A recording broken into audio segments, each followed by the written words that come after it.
So Wall Street is a bit shaky, and a big reason for that is chip companies, your Intels and Nvidias. They're all part of the same race, the race to produce artificial intelligence chips, AI chips. But some have had more success than others. Just look at Intel. They dominate computer chips. Around 69% of all CPUs use an Intel chip. But when it comes to AI chips, Intel is way behind. Nvidia and AMD are the companies in the lead here. So Intel has a plan to turn things around, and the first step is cutting cost. No surprises how. Intel is laying off people. The company is cutting 15% of its workforce, which is around 15,000 jobs. They're going to lay off 15,000 people. Listen to how the CEO explained his decision. And I'm quoting from what he said. Our revenues have not grown as expected, and we are yet to fully benefit from powerful trends like AI. Our costs are too high. Our margins are too low. It's like ChatGPT wrote this. But will this be enough to bail Intel out? Well, the CEO is right about one thing. Intel is bleeding money. They lost $1.6 billion in the second quarter and $437 million in the first quarter. Compare this to their main rival, which is Nvidia. Nvidia made $14.8 billion in the first quarter. So the fortunes are very, very different. The question is why? Intel and Nvidia have one major difference. Nvidia only designs chips. Intel also produces them. And the production business is the one that is eating up money. Last year, they lost $7 billion in manufacturing chips. That's a problem that Nvidia does not have. They simply design advanced AI chips. The production of these chips is usually done in other countries like Japan or South Korea or Taiwan by other companies. But Intel is not giving up. They're not abandoning their manufacturing business. They're doubling down on it, in fact, mainly because of the US government. In 2022, US President Joe Biden introduced what's called the CHIPS Act. It set aside around $50 billion for American chip makers, $50 billion. The idea was quite simple: make America a chip-making powerhouse. Now, Intel has benefited from this program. They've got $8.5 billion in direct funding, plus $11 billion in cheap loans. And what does Intel plan to do with this money?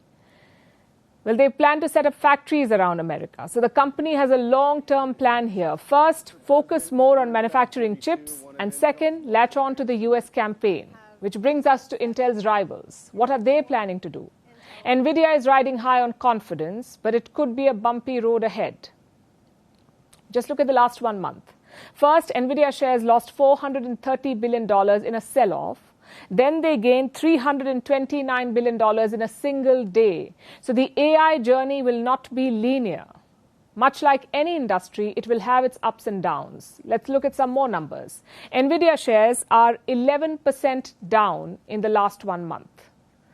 But they're 65% up if you look at the last 6 months. Same with AMD. The shares are 20% down in the last 1 month, but 20% up compared to August last year. So expect a similar trajectory going forward. There are 2 reasons for this. One is demand. Every tech company is looking for AI chips, and they have paid billions of dollars to the likes of Nvidia and AMD, but the returns are yet to come. Consider OpenAI, the poster boy of AI companies. They are projected to lose $5 billion this year. They could run out of cash by 2025. Now, the rule of economics is quite clear. You need returns on your investment. If not, you will look elsewhere. And right now, the AI bet has not started making money. Maybe it will by the end of this decade, but that requires tech firms to stick with it. And that's a big if. Factor number 2 is politics. Reports say Joe Biden will announce a new trade policy soon. It will curb chip imports from China.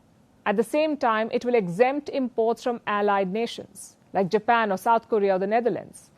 So we could soon have 2 camps in this industry. There's going to be a Chinese camp and a Western one. And those tensions will also affect the AI race.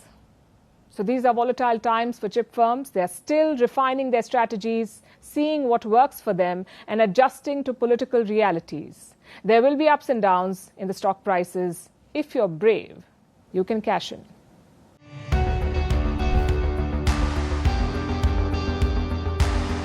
Across continents, one powerful news source. bringing you diverse perspectives on the issues that matter.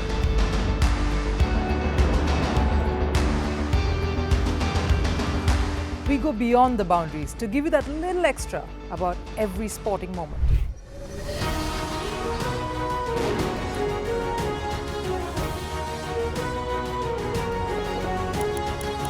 So thank you for making Firstpost 5 million strong. We're counting on your support, and you can trust us to bring you the news unfiltered and unvarnished.